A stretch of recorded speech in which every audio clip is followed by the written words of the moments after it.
Buenas noches, bienvenidos a un nuevo especial sobre el coronavirus, esperando a la cornisa a partir de las 21.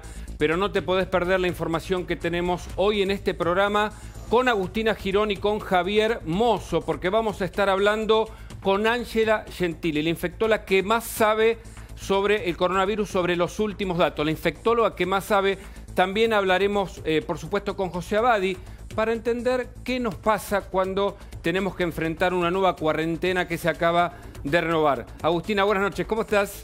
Muy buenas noches, Hugo. Un placer estar nuevamente aquí para actualizarlos de todo lo que está pasando con el COVID-19 en nuestro país. Siguen avanzando los casos, pero también, y esto hay que decirlo, siguen avanzando los recuperados. De eso también les vamos a hablar en el día de hoy. Como saben, se extendió la cuarentena, así que también de lo que vamos a estar hablando es ¿qué nos espera en esta nueva etapa? ¿Cómo debemos actuar? Porque, por supuesto, hay que seguir con la cuarentena, pero el encierro es cierto, es difícil, ¿no, Hugo?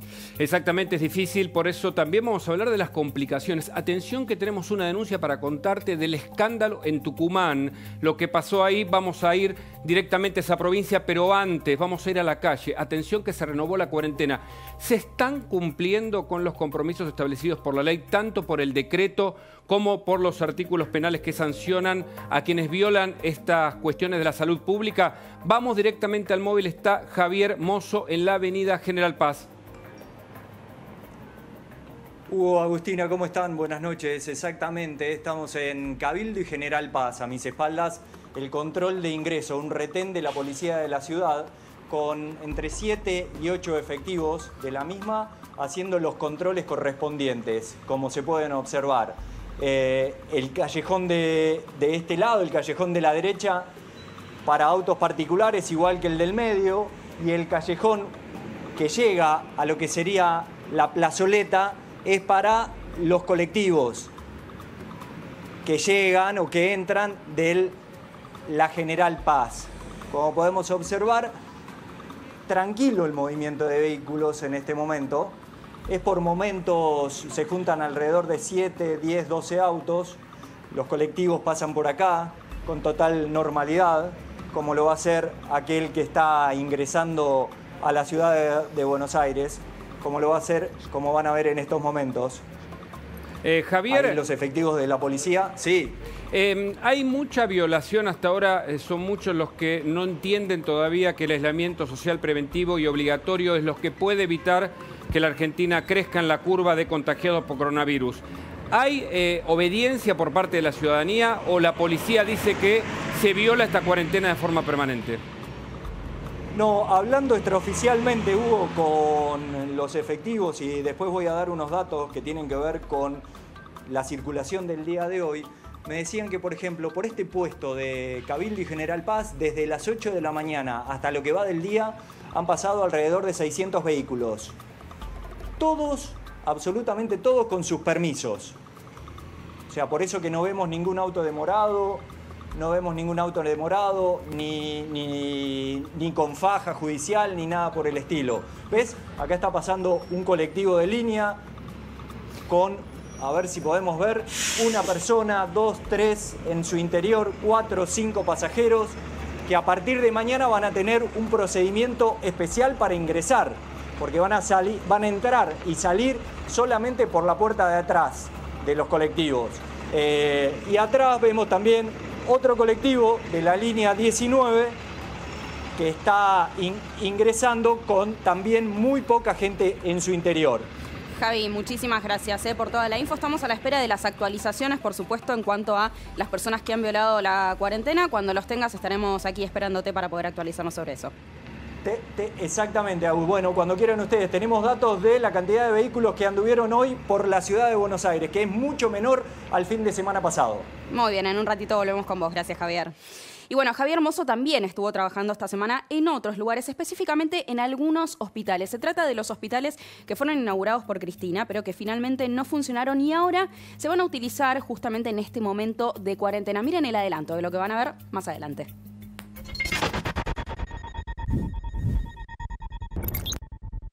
El 7 de octubre de 2015, en plena campaña electoral, Cristina Fernández de Kirchner hacía la presentación oficial, para ella, para otros la inauguración, del Hospital René Favaloro.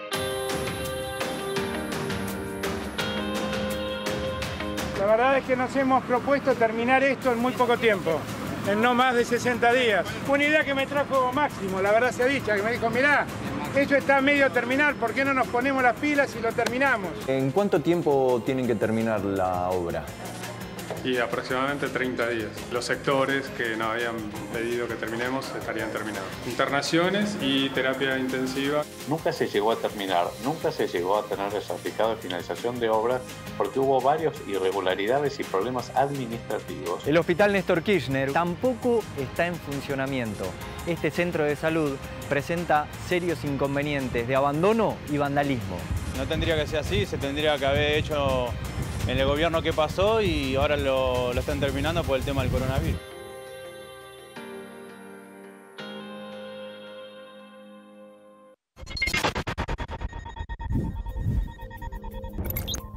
Atención, este informe y mucho más en La Cornisa. Falta poco para que venga Luis Majul, por supuesto, a la pantalla de La Nación Más. Tenemos mucha información. Quédate acá con nosotros en este especial del coronavirus. Vamos a hablar con Ángela Gentili, la infectóloga que está más al día, Gentile, la infectóloga que está más al día sobre esto que nos preocupa a todos. En instantes aquí, por supuesto, en La Nación Más. Mientras esperamos la información, el parte de día del Ministerio de Salud, sabemos que en la Argentina hay 90 muertos por coronavirus. Por eso queremos hablar con Ángela Gentile, una infectóloga que es consultada por el propio Ministro de Salud. ¿Qué tal? Gracias por atendernos en este especial del coronavirus. Gentili, ¿cómo está la Argentina hoy parada con esto, Gentile, con estos números que tenemos, con la curva y con lo que puede pasar en los próximos días? Bueno, ¿qué tal? Buenas noches. Yo creo que realmente estamos transitando un camino controlado, porque como ustedes ven, no tenemos un aumento brusco del número de casos. Estamos, a pesar incluso que hace aproximadamente 10 días, estamos usando una definición de caso más sensible, porque al decir que todo paciente que tiene fiebre y tos, o fiebre y dolor de garganta, o fiebre y dificultad respiratoria, están incluidos, estamos pesquisando casos más leves. Y aún así, habiendo abierto, habiendo sensibilizado mucho más esta definición que nos permite captar más gente, la curva nos ha disparado. Y un dato numérico importante. Nosotros, antes de empezar la cuarentena, duplicábamos el número de casos cada 3 días. Y desde que comenzamos esta cuarentena, duplicamos el número de casos en aproximadamente 10 días, lo cual es un hecho objetivo bastante bueno. Doctora, buenas noches. Agustina Girón la saluda. ¿Qué tal, Agustina? Sí. Muy bien. Bueno, en algún momento esta cuarentena va a terminar, ¿no? Y el miedo es ese, ¿qué va a suceder, ¿no? Cuando termine definitivamente la cuarentena. ¿Se van a disparar allí los casos? En este momento se está poniendo a punto el sistema sanitario para poder recibir ese momento, justamente. ¿Cuál es tu pronóstico? Dos cosas. Primero, el sistema sanitario sí se está poniendo a punto y un poco de la mano de lo que comenté antes es este tiempo que estamos ganando para que estén las camas de terapia disponibles, las camas de internación leve, porque cuando la internación de las personas con neumonía ya estén en prealta, uno puede pasar a áreas de menos complejidad, como por ejemplo Tecnópolis u otros, claro, en los cuales pueden terminar la recuperación. Así que ganar tiempo funciona. Y en otra pregunta, que es la más importante, me parece a mí, que es el desafío. Claro. ¿Cómo salimos, más que salir, cómo pasamos a la próxima etapa de esta cuarentena? Porque no escapa nadie que hay una realidad social, económica, que evidentemente también es un desafío y no se puede ignorar. Seguro. Y esto no se va a hacer bruscamente, se va a hacer siempre evitando todo lo que es masivo, cuidando el distanciamiento social y tratando de que haya una mirada diferente entre los grandes centros urbanos, que siempre generan mucha más preocupación, que, por ejemplo, pueblos o ciudades más pequeñas, en los cuales incluso no ha habido casos y que nos permiten entonces generar una planificación de actividades y de liberación de actividades con un poco más de tranquilidad, ¿no es cierto? Correcto. Y doctora, mucho se habló e incluso se elogió el discurso de Alberto Fernández, la extensión de la cuarentena y los datos sobre todo. Ahora, también hay quienes dicen que esos datos están subregistrados por la cantidad de testeos. ¿Qué tiene para decir al respecto? Bueno, nosotros es verdad que necesitamos hacer más test, a pesar de que se ha mejorado y en este momento, cuando uno mira el índice de positividad, tiene la cantidad de casos positivos sobre el total de testeos es del 13.5%, que es bastante bueno, está en el rango que pide la OMS.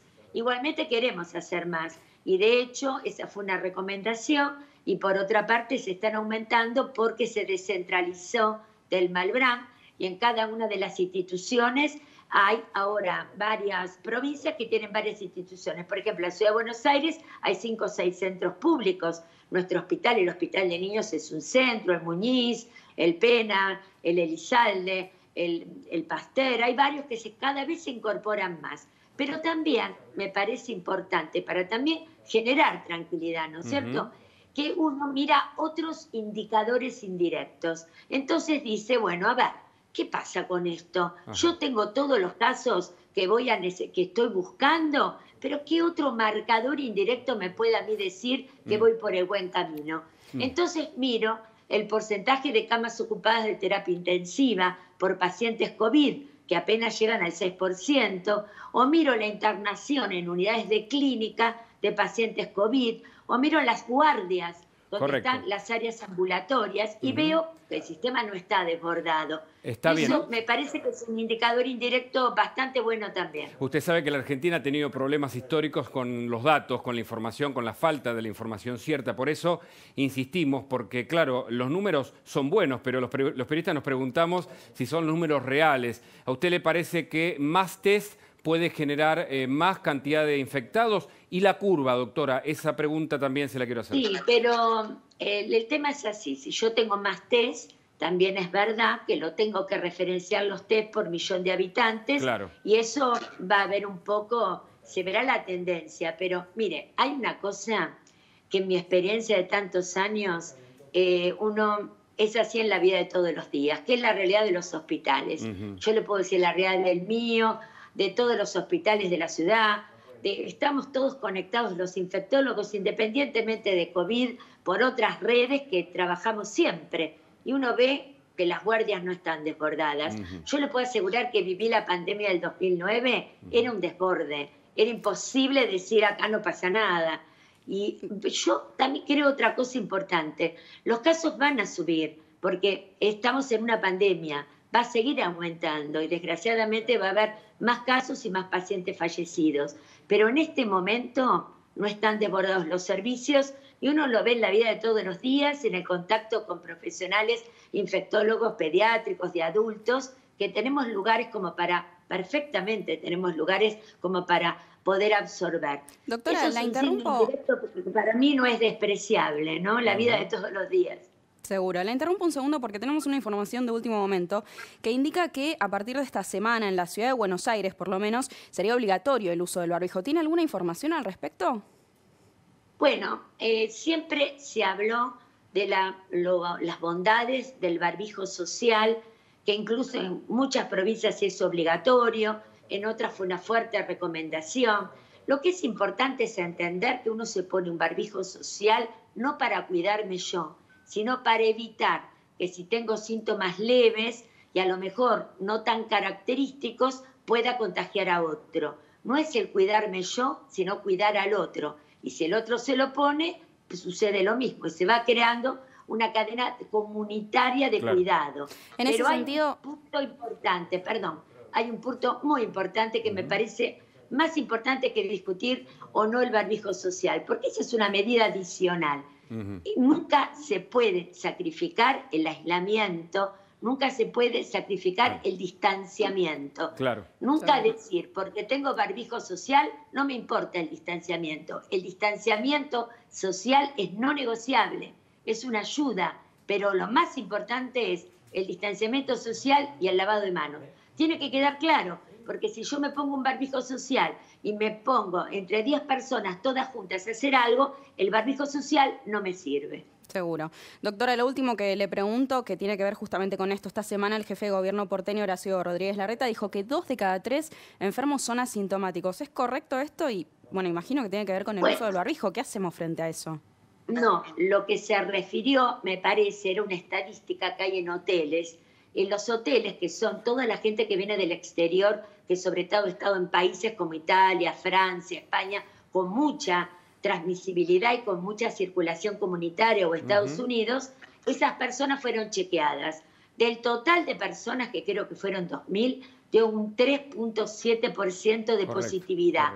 Y de ese 3.7, las 3/4 partes no tenían síntomas. La que última... no es lo mismo que decir que las 3/4 partes de todas no tenía. Claro. Es decir, que si uno lo mide en números es un porcentaje menor, pero igualmente vale la pregunta, porque sabemos que hay casos en los cuales son muy leves los síntomas, pasan desapercibidos, y esos son los casos que favorecen la transmisibilidad. Claro. Por eso es la medida de distanciamiento y por eso es la medida del barbijo social. Seguro. Doctora, le pido brevedad en la última. ¿Usted coincide con el resto de los especialistas cuando dicen que en mayo estará la curva y luego va a descender?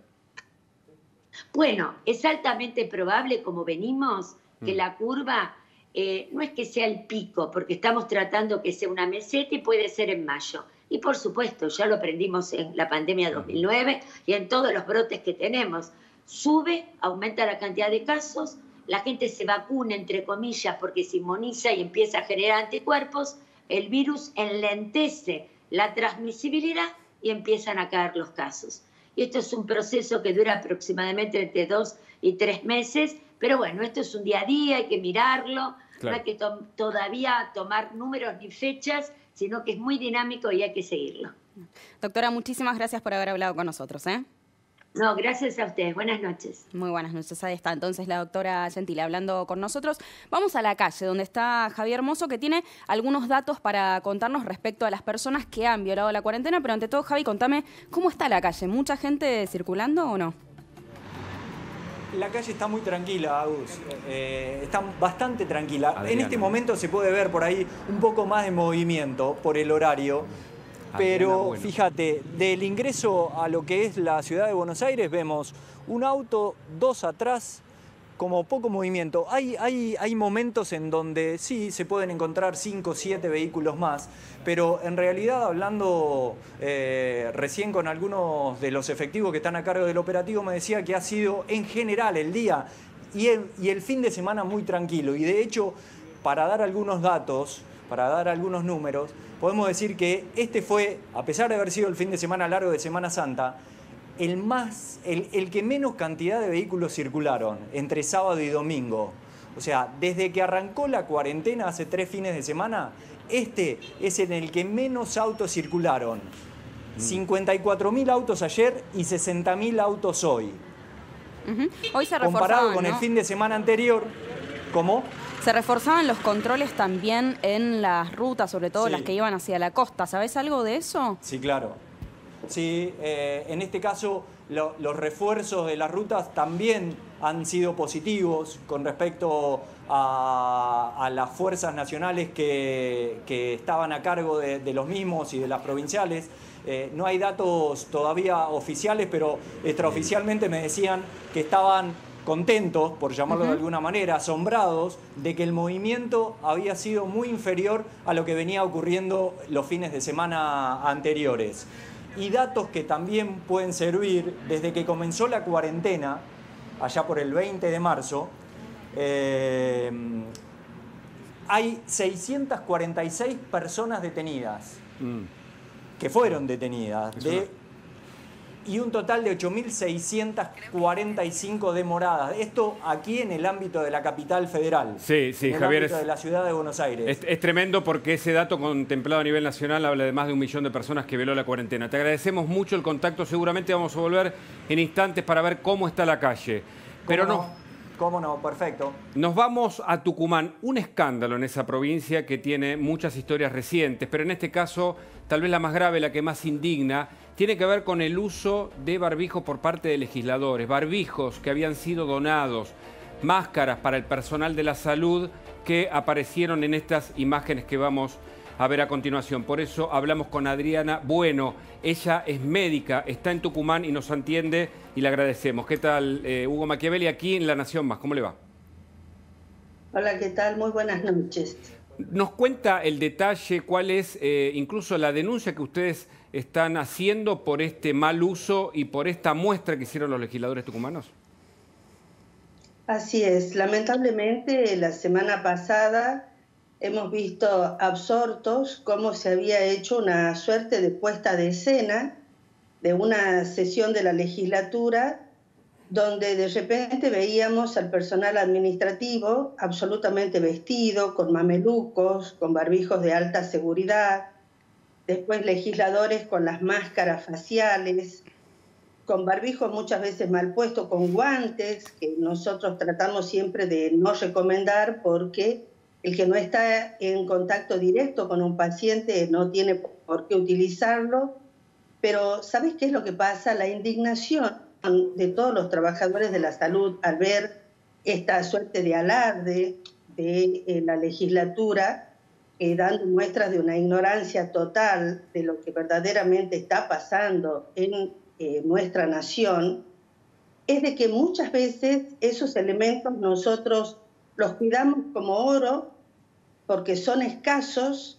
Hay veces que en los lugares de la periferia quizás no podemos tenerlos en tiempo y forma, de los compañeros que hacen atención primaria de la salud fundamentalmente, donde hay un ejército de personas que está tratando de colaborar, cientos de costureras, se compran las telas, porque ustedes saben de que no tenemos los de la industria textil propiamente dicha en la cantidad necesaria, porque son millones de equipos los que se necesita para nuestro país. Claro, y vamos a aclarar, doctora, que además son máscaras que son donadas y que además tampoco es un equipamiento que necesiten dentro de una legislatura, por ejemplo. Para nada, para absolutamente nada que no sea, digamos, esta muestra como diciendo, nosotros venimos a sesionar, a pesar del riesgo en el que estamos, vamos a hacerlo. Y la verdad que no era así, y yo siempre digo, si ellos y los empleados administrativos y muchas veces también compañeros de ustedes han sido provistos, porque si no se ponían un determinado equipamiento no podían estar en la sesión, ¿cómo deberíamos nosotros, que somos los que estamos no en la trinchera, sino en el campo de batalla? Porque yo le quiero decir a toda la gente que los que abrimos una puerta para atender a un paciente que no sabemos si lo porta el virus, porque hay tantos asintomáticos ya en forma creciente según las estadísticas, ¿cómo debemos vestirnos nosotros si ellos que estaban en ese ámbito y tomando la distancia necesaria se vestían como astronautas para ir a la luna, pero nunca fueron a la luna? Doctora, y ustedes...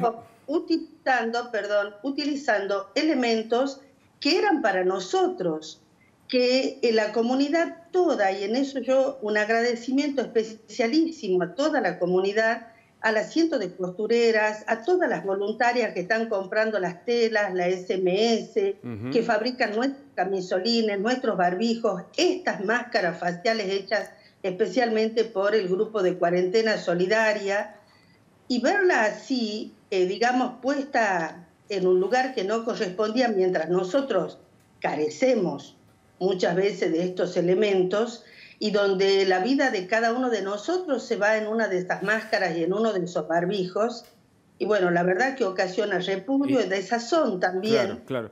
Y yo le pregunto, más allá de la indignación, doctora, disculpe la interrupción, digo, ¿hay en marcha algún tipo de denuncia? Porque tal vez incluso se esté infringiendo alguna de las leyes vinculadas con la salud pública por la mala utilización de quienes además deben dar el ejemplo.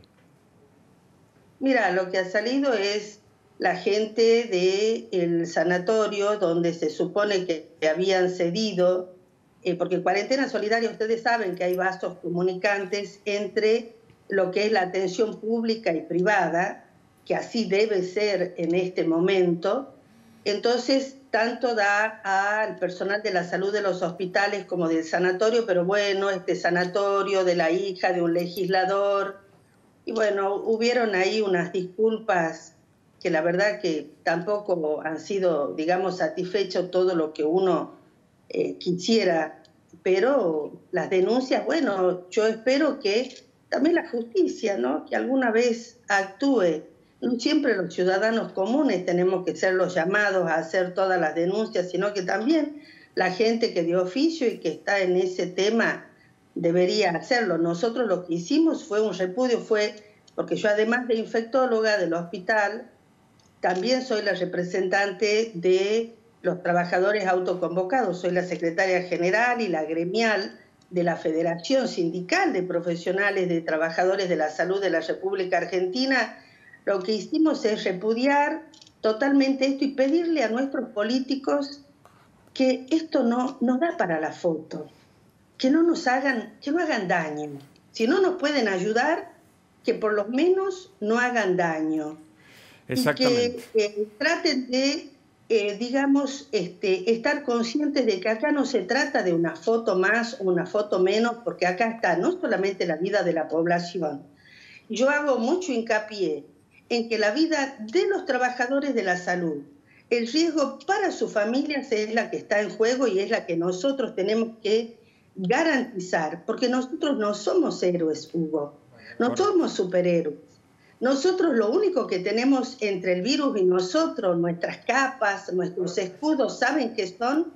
Son esos elementos de protección personal, es ese barbijo, esa máscara. De hecho, hay una causa judicial contra Jaldo en este momento por abuso de autoridad, justamente por esto. Así es, así es. Yo, la verdad que lamentamos eso, como también lamentamos, y en todo el acierto que tiene hasta acá la conducción de la Nación, lamentamos que los trabajadores de la salud no hayamos podido incorporar a el contagio de esta enfermedad como enfermedad laboral. Doctora, o sea, y le hago una pregunta. El hecho el escándalo de la utilización por parte del legislador de estas máscaras, ¿generó en la práctica que ustedes no tuvieran los elementos para trabajar, usted como infectóloga, digo, en la salud pública? Los elementos van llegando, a veces nosotros, los trabajadores de la salud, también tenemos los temores que tiene la población general. Porque a veces hay gente que comenta, nosotros queremos cumplir nuestra función, pero también estamos imbuidos del temor por nuestras familias, por los hijos, por los padres nuestros, tenemos ese temor. Entonces, a veces nosotros quisiéramos tener en mayor cantidad a la vista los elementos de protección personal, los adecuados elementos para cada uno, porque por ahí nos proveen de algunos barbijos que con mucho amor lo ha hecho la población, pero que no son la garantía de que nos están protegiendo, como dicen las normas. Ahora, doctora, hay algo que es preocupante porque, si no me equivoco, justamente estos barbijos llegaron a manos de los políticos, no por los políticos, sino por un médico director de un sanatorio. Así es, que a la vez del sanatorio, es uno de los dueños, aparentemente es la hija de uno de los legisladores. Entonces, que trabaja también en el mismo lugar de donde este legislador de la Mutualidad Provincial, que fue ahí su origen, digamos, pertenecía, y por ahí viene esto. Y mira vos, qué contradicción, la legislatura más cara de la nación.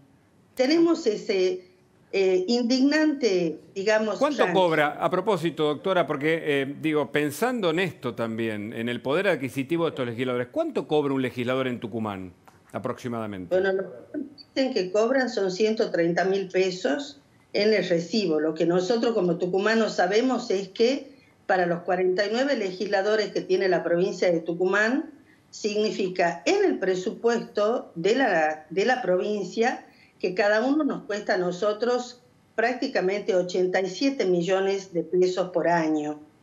Entonces, es la más cara. Es prácticamente 20 veces más de lo que cuesta un legislador en Santiago del Estero. Claro, entiendo que tiene uno de los presupuestos más altos de todas las legislaturas a nivel nacional. 40% entre pobreza e indigencia. ¿A vos te parece que podemos tener ese ranking? Y todo eso va generando un clima adentro de los trabajadores de la salud que dice, como yo estoy acá, a veces no totalmente cubierto, y ellos están en un lugar que no es de riesgo, que tenían el dinero, era necesario verdaderamente, pero vos has visto, Cuando uno cree que en un lugar todo le pertenece, se hacen estos atropellos. Usted dice que se está jugando con la vida cuando el personal de la salud, que debería tener los elementos, los tiene un legislador que nada tiene que hacer con ellos. Y en ese sentido, el resto de sus compañeros, sus familias, ¿cómo reaccionaron? Muy mal. Toda la gente, no solamente nuestros compañeros de trabajo, sino que toda la comunidad.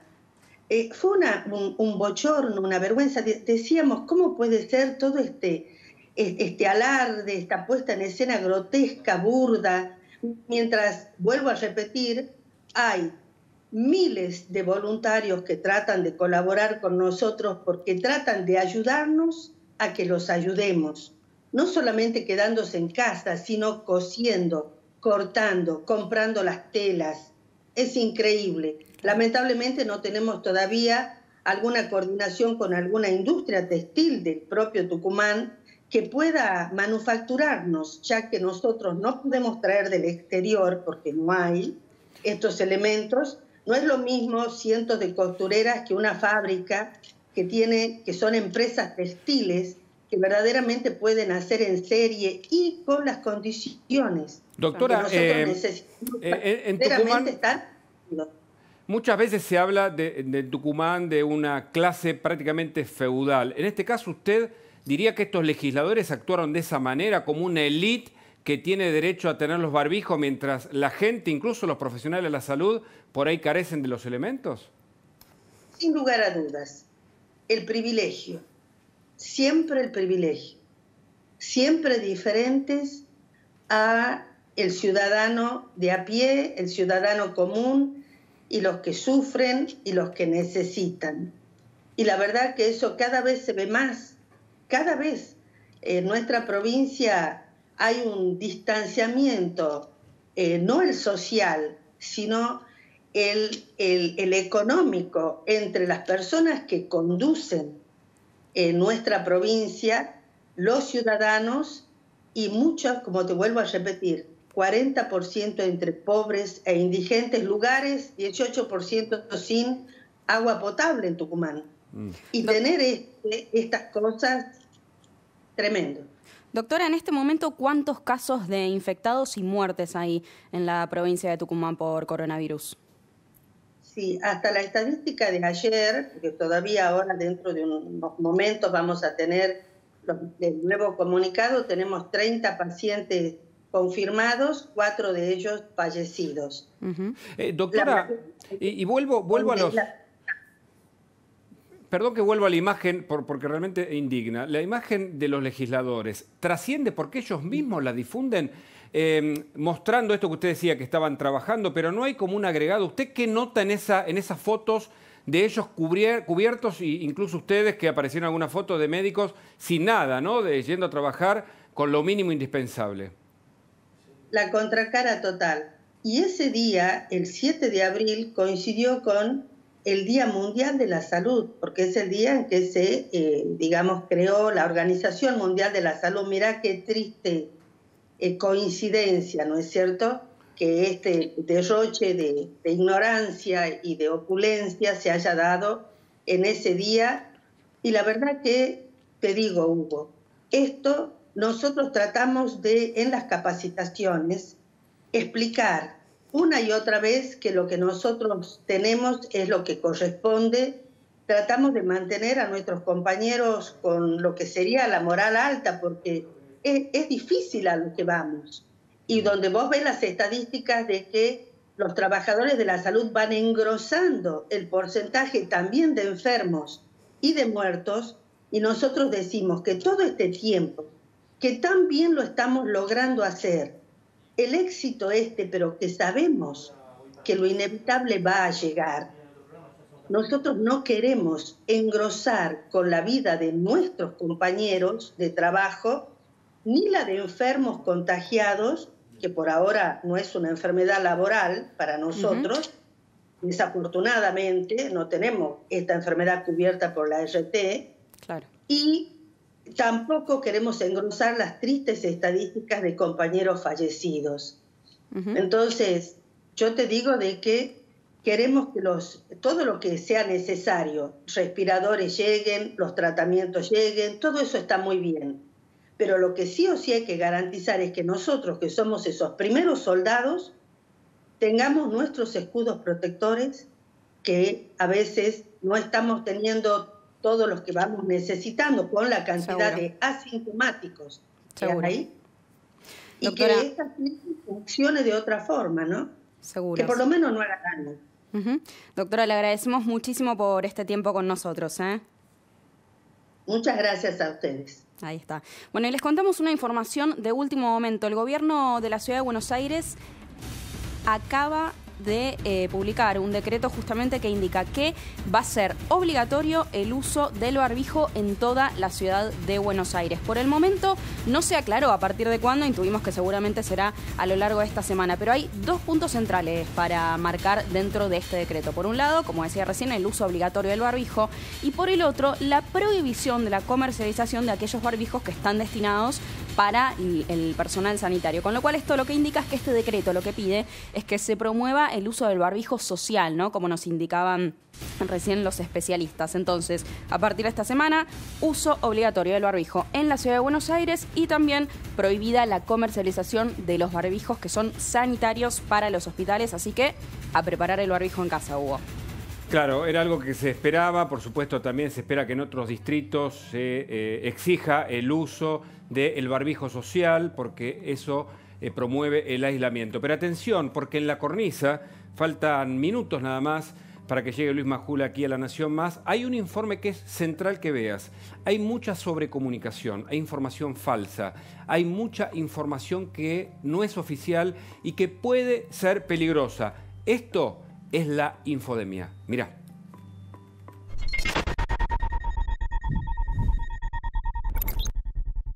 En tiempos de coronavirus, pandemia y aislamiento, tener información sobre lo que pasa, sobre lo que nos pasa, es clave para no caer en pánico, actuar con responsabilidad y no ser víctima de las falsas noticias. Lo que sí es una auténtica epidemia son las mentiras y las falsas noticias sobre el coronavirus. El tema con la fake news es cuando se mezclan elementos reales con elementos completamente ficticios o disparatados. Este coronavirus se creó en un laboratorio como un arma biológica. Le robaron su identidad para viralizar un mensaje. Realmente es un atentado a la salud pública. Ni curan ni protegen del coronavirus el aceite de sésamo. En China ya hay muertos por la calle. El ajo, crudo o cocinado, tiene propiedades antioxidantes, pero no es el antídoto contra il coronavirus. Diciamo che, per usare un termine gastronomico, qui stiamo vivendo una sorta di bulimia informativa. Infodemia es la pandemia de la información. Parte de la sorpresa y de lo inquietante de este virus con relación a los anteriores es que se desparrama muy rápido. La información también.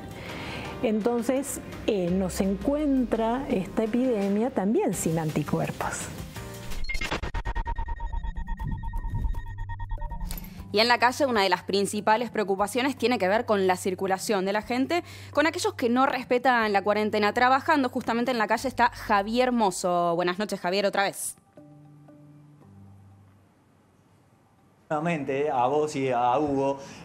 Seguimos nosotros aquí establecidos en la avenida Cabildo y General Paz, un lugar neurálgico para el ingreso y egreso de la ciudad de Buenos Aires, porque así como vemos a mis espaldas el control de la policía de la ciudad de Buenos Aires, hacia la derecha, lo que es la salida de la ciudad, vemos un control de la prefectura. Allá se ven varios efectivos de la prefectura naval con sus chalecos característicos naranjas y un móvil. Ahí se está viendo cómo están parando a un automovilista, se está acercando un motociclista, pero la salida también es muy tranquila de la ciudad, como viene siéndolo hasta el momento el ingreso. Y el último control, por eso hablábamos de un lugar neurálgico, está del otro lado de la General Paz, ya sobre lo que sería la continuación de Cabildo, pero en aquel sector es la avenida Maipú. Allí los que controlan a ambos lados es la policía de la provincia de Buenos Aires. Así es. Javier, si después podés preguntar, recién Agustina contaba una noticia de último momento que anticipábamos aquí en La Nación Más, que tiene que ver con la obligatoriedad del uso de barbijos en la ciudad de Buenos Aires. Seguramente esto se veía venir, pero no estaba del todo claro. Consultá después a la gente, incluso a las propias autoridades, porque es una norma que se va a aplicar en las próximas horas. Y a propósito de eso, ¿la gente viola la cuarentena o cumple con las restricciones, Javier?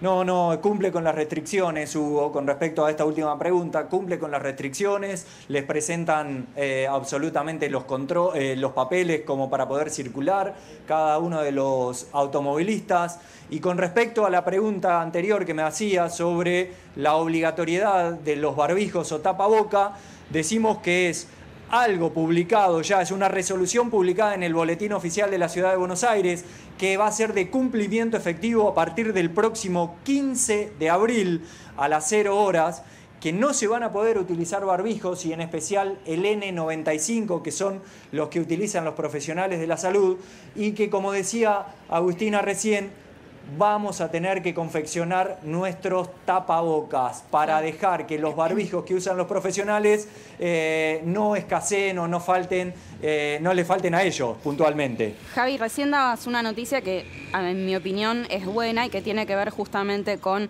que la gente está cumpliendo. En este ratito que vos estuviste en la calle, más o menos cuántos móviles habrás visto, ¿no? ¿Cuántos de estas paradas, digamos, de la policía has visto?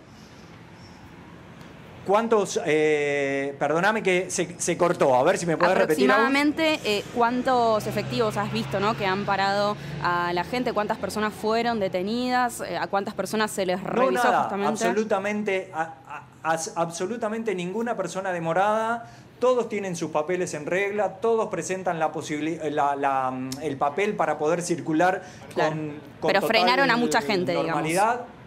Han frenado absolutamente a todos. No pasa nadie sin que sea parado por la policía aquí en este control. Gracias, Javier. Volvemos en cualquier momento, por supuesto, desde la calle. Y nos vamos a una comunicación muy importante porque habló el presidente en las próximas horas, se extendió la cuarentena. Hace poquito habló Sabina Frederick del ciberpatrullaje. Muchos temas para hablar con Paula Oliveto. Está en comunicación con nosotros. Gracias por atendernos. ¿Cómo estás, Paula? ¿Qué tal? ¿Cómo están? Buen domingo. Buen domingo. Bueno, lo primero tiene que ver con la declaración de Alberto Fernández, con la situación económica, política. Bueno, la situación económica es preocupante. Las pequeñas empresas ya ven cortada su cadena de pago y con dificultades para pagar los salarios. La discrecionalidad en lo que tiene que ver con los subsidios es preocupante, porque que vos tengas que llenar un montón de formularios y la discrecionalidad para poder acceder a que te paguen parte de la nómina salarial o tener algún alivio de AFIP es preocupante. Creo que nosotros tenemos que evitar en este proceso la burocracia e ir a un sistema más universal, que el Estado le pague a todas las pymes registradas con los trabajadores que están registrados parte de su salario y evitar la discrecionalidad de un funcionario que te dé o no te dé el beneficio, ¿no? Creo que tenemos que poner atención en esto, la concentración en la toma de decisiones y la discrecionalidad, que es mala en un proceso de excepción como el que estamos viviendo. Oliveto, hablando de discrecionalidad, hubo un escándalo claramente, un ida y vuelta por los sobreprecios. 16 personas fueron apartadas por el ministro de Desarrollo Social, Daniel Arroyo, pero las compras se hicieron, no se hicieron, se suspendieron. La verdad es que yo no tuve oportunidad de ver el expediente, por lo tanto voy a hablar de acuerdo a lo que trascendió en la prensa. Entiendo que fue una compra abierta donde falsamente compulsaron empresas que tenían o el mismo domicilio o la misma composición societaria. Por lo tanto, fue una simulación de competencia, lo que un funcionario probo tendría que haber advertido. Creo que el ministro Arroyo cambió su versión desde la primera aparición pública, donde él dijo que aun cuando estaban con sobreprecios, él decidió pagar por una necesidad de gestión y después a lo largo que pasaban las horas y se ve con asesoramiento, modificó sus argumentos. ¿Y Alberto Fernández debería haber sido más activo en impulsar él mismo la investigación por este posible hecho de corrupción? Armaron una investigación, un sumario administrativo, que de alguna manera y de tiempo demasiado rápido, porque un sumario administrativo tiene un procedimiento, no es de un día para el otro que vos podés determinar quiénes son los responsables, incluso les tenés que dar la posibilidad de que declaren, porque de sus declaraciones en el sumario pueden surgir elementos. Eso no pasó, y a las muy pocas horas para que el tema se disipara en la opinión pública, decidieron echar a funcionarios de menor rango, a un secretario y a funcionarios de menor rango, entre los que están en el disparate de los de depósito y demás.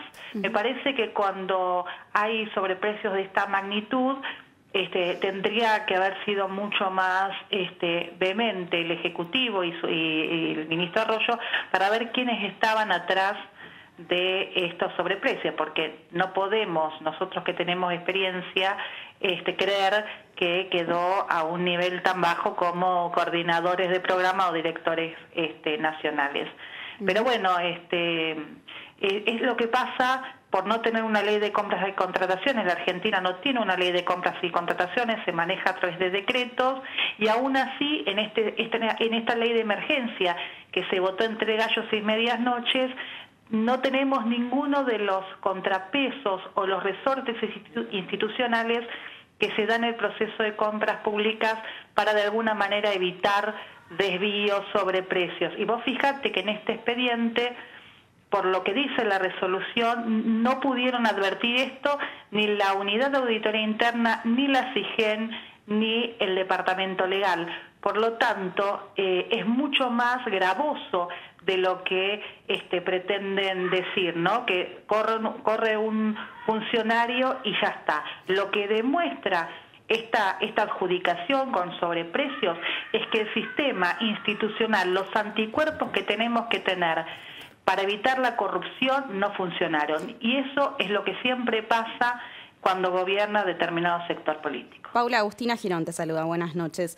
¿Qué tal? Tengo entendido que la coalición cívica, ARI, estaría presentando un proyecto para que el Congreso tenga mayor injerencia justamente en estas compras en situación de emergencia. ¿De qué se trata ese proyecto? Nosotros lo que pedimos es la intervención de la SIGEN y de la GN, que eleven informes para ser tratados por las comisiones respectivas, la mixta revisora de cuentas y la comisión de presupuesto. Entendemos que la delegación que le hizo el Congreso al Ejecutivo en la ley de emergencia obligan a redoblar nuestro rol de control. Así que por eso hemos presentado estos proyectos, vamos a insistir. Y me parece que dar explicaciones en democracia es parte de la regla de juego. Yo he sido compañera del ministro Arroyo y es una persona a la que quiero creerle, porque siempre ha demostrado ser una persona de bien. Ahora, los errores en la gestión, la ineficiencia y la ineficacia tiene como consecuencia que las políticas públicas no lleguen a los que necesitan. Hoy esos alimentos no están en los barrios populares. Correcto. Y de esto tienen que dar explicaciones los funcionarios. En la cornisa, en instantes, un informe de investigación va a demostrar que hay otros sobreprecios. Si el equipo de investigación de la cornisa logra demostrar esto, el escándalo puede crecer. ¿Cómo va a terminar una situación que tal vez es histórica, pero que engancha a los oportunos o a los vivos de siempre en un hecho que puede ser investigado por corrupción? Recordemos que la ley de emergencia que votó el oficialismo y los pseudo opositores que le dieron estas herramientas habilitan a relajar todo tipo de controles. Eso, primera mención. Y lo segundo es que más allá de lo que históricamente la oposición puede señalar, los periodistas puedan acompañar, es importante que la justicia no se haga la tonta. Porque la justicia que hace política es la que en definitiva termina complicando las instituciones de la democracia, y eso ya lo hemos vivido durante muchos años. La falta de justicia nos inhibe, nos desalienta. Y la verdad es que cuando estamos hablando de una emergencia tan cruel, cuando los argentinos estamos haciendo muchos esfuerzos por llegar a fin de mes, cuando hay mucha parte de la Argentina que está sufriendo, que los vivos encuentren la hendidura, el caminito como para poder hacerse de dinero fácil, de dinero corrupto, con el sufrimiento de este pueblo, me parece que es una vergüenza y que la justicia es la que tiene que limitar al poder siempre. Sí, perdón. En este contexto de emergencia, ¿qué le parece la decisión de extender la cuarentena? Me gustaría su opinión al respecto. Nosotros siempre hemos acompañado al presidente en sus decisiones de extender la cuarentena y de la cuarentena sanitaria, porque entendemos que él tiene todos los elementos de los especialistas, del organigrama del Estado, de todos los efectores como para poder tomar la mejor decisión. Y en eso tenemos que confiar. Hoy el presidente es quien está al frente de la política sanitaria de la Argentina y nosotros como argentinos tenemos que estar acompañándolo. La última pregunta tiene que ver con el pedido de informe. Por un lado, Sabina Frederick, la ministra de Seguridad, que habló de ciberpatrullaje, pero también le van a preguntar al jefe de gabinete sobre el tema cuando sea oportuno que se presente en diputados. Nosotros estamos pidiendo que Santiago Cafiero venga al Congreso, que es su obligación constitucional, y entre las preguntas que tiene que responder como coordinador de todo el gabinete también está en la actuación del Ministerio de Seguridad a cargo de la licenciada Frederick. La coordinación en un gabinete es muy importante, por eso es fundamental que quien coordina los ministerios, quien coordina el área económica, quien coordina la seguridad, quien coordina también la política sanitaria, que es en definitiva Santiago Cafiero, venga a hablar con los representantes del pueblo para que le podamos preguntar todas las dudas que fuimos teniendo a lo largo de estos días. Paula, muchas gracias por el contacto. No cortes, por favor, quédate en línea. Sé que estás con los familiares cuidándolo ahí en tu casa. No cortes, por favor. Gracias, hasta luego. Y nosotros, bueno, por supuesto, mientras esperamos a Majul y la cornisa, vamos a hablar un ratito junto a Agustina con José Abadi. Ustedes saben que es psiquiatra y psicólogo, un hombre de una vasta experiencia para ayudarnos a manejarnos en esta cuarentena. ¿Está en línea, Abadi? ¿Qué tal? ¿Qué tal? ¿Cómo estás? Un gusto, gracias por atendernos. Bueno, por favor. Lo primero, Abadi, ¿qué hacemos con la extensión de la cuarentena? ¿Cómo nos reorganizamos? Ya se dijeron tantas cosas que ahora no sabemos cómo rearmarnos. Sí, lo primero que hacemos es cumplirla.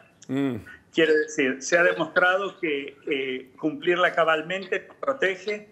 El cumplimiento lo más seriamente posible, o todo lo seriamente posible que exigen las medidas que ya se han dicho muchas veces, nos pone en una situación capaces de superar en la medida de lo posible esta dramática situación que estamos viviendo, esta enfermedad, este desastre natural. No me gusta ponerlo como palabra de guerra, que es una metáfora que muchas veces se usa, porque entiendo que acá no somos los hombres contra los hombres, sino que se está creando una empatía, un conjunto, un grupo que estamos tratando de cuidar al otro para cuidarnos nosotros y entonces poder superar este drama del coronavirus.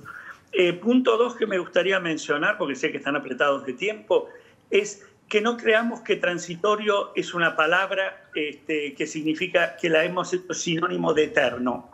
No porque se prolonga un poco más es que nunca se va a terminar. Porque la fantasía de la gente, y esto la angustia, la asusta, es, pero entonces esto no termina más. No, sí, pero hace falta todavía más tiempo. Otro esfuerzo. Por eso es muy...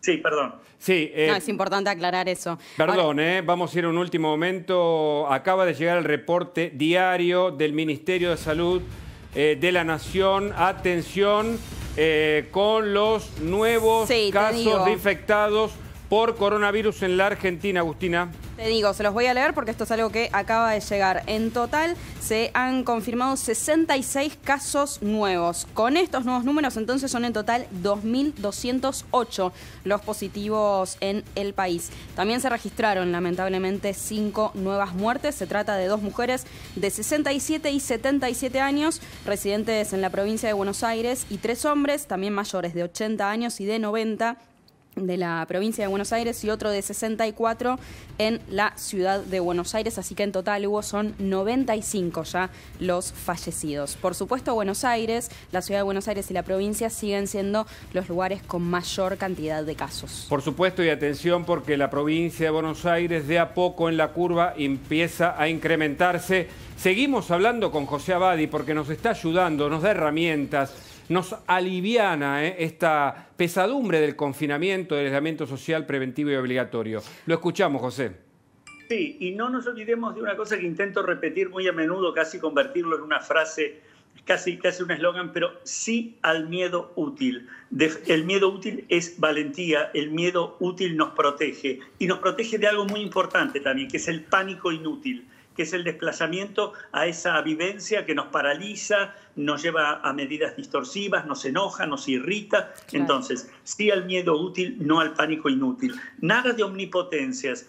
Somos potentes, no omnipotentes. Pero ¿cómo somos vulnerables, por eso nos cuidamos. ¿Cómo hacemos para encontrar este balance, ¿no? Entre el miedo inútil, como usted mencionaba recién? Es difícil. No, el miedo útil. El miedo útil. ¿Cómo hacemos para encontrar ese balance? Yo creo que tomando seriamente las medidas que nos dicen, y sobre todo le voy a decir algo que es muy importante, escuchando, haciendo una selección de cantidad y calidad de lo que recibimos. Es decir, escuchemos a los que saben y que con fundamento nos dicen aquello que nos ayuda a protegernos. Claro. Y en la dosis necesaria, ni desnutrición ni empacho, por favor, porque si no quedamos abrumados. Algo de lo que ustedes mencionaban en el programa con la infodemia. Por favor, cuidado, porque la repetición incesante, por más que en la fantasía inconsciente de la gente implica como un control, uno cree que si se zambulle lo controla, lo único que produce es un aplastamiento. Escuchemos a los que saben, por tanto que hablen los infectólogos de su área, los psiquiatras y psicoanalistas podemos hablar de la nuestra, pero que no hable cualquiera de cualquier cosa, por favor, para algo. Correcto. Hoy tenemos un informe en La Cornisa que recomiendo, José, porque justamente lo hizo Agustina Gironi, sobre infodemia. Ahora, a propósito de esto que parece interminable, que es el tiempo y la cuarentena, si uno lo mira en perspectiva, son 4 o 5 meses, que es una eternidad, pero también va a pasar. ¿Por qué nos parece que estamos en una cárcel de la cual no podemos salir? Excelente pregunta. Porque la palabra aislamiento también, aunque sea correcta desde el diccionario de la lengua española, a nivel inconsciente, aislamiento significa encierro. Y encierro se lo vive como prisión y como castigo. Y por otro lado, nuestro inconsciente no tiene calendario. Para nuestro inconsciente no podés salir y te quedás encerrado y significa soledad y angustia de muerte. Esto se lo vive así. Por eso creo que la idea de y repito que es muy importante, una semana o 10 días más, si no es para siempre. Claro. Esto es muy, muy importante, por favor, porque la otra clave está en poder... Yo te hago una pregunta que vale la pena. ¿Me la aceptan un minuto? Sí, por supuesto, adelante. Hablamos de aislamiento. Vivimos en una sociedad donde el vértigo, la velocidad, el contacto superficial, las relaciones que se supone que existen en un nivel muy alto, en realidad son muy ligeras. Yo me pregunto, ¿no tendremos tal vez la chance, en función de quedarnos en casa, de hacer un poco un viaje por dentro nuestro y por nuestras relaciones íntimas, que a lo mejor sea mucho menos aislado de lo que hemos vivido hasta ahora, en un plano mucho más, si ustedes quieren, vincular, sentimental y psicológico? ¿No nos da la chance de encontrar algún espacio alternativo, sin desmedro, por favor, de que estamos luchando contra un virus al que tenemos que superar, que nos enferma, nos mata? Pero tenemos que encontrar esos espacios alternativos que nos permitan, si ustedes quieren, como enriquecernos paradójicamente en una circunstancia en la cual la crisis nos pone Totalmente. Y con ese hermoso mensaje nos despedimos. Le agradecemos muchísimo por esta comunicación. Por favor, para ustedes. Ahí está. Entonces nos quedamos con ese último mensaje. Nosotros nos despedimos. Aquí nos volvemos a encontrar la semana que viene a las 20, pero quédense ahí porque ya viene La Cornisa con Luis Majul.